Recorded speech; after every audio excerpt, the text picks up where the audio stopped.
and touch the sound of silence. And in the naked light I saw 10,000 people, maybe. People talking without speaking, people hearing without listening, people writing songs that voices never share, and no one dared disturb the sound of silence. Fool said, you do not know. Silence like a cancer grows.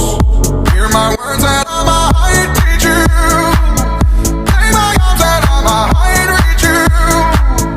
But my words, like silent raindrops, fell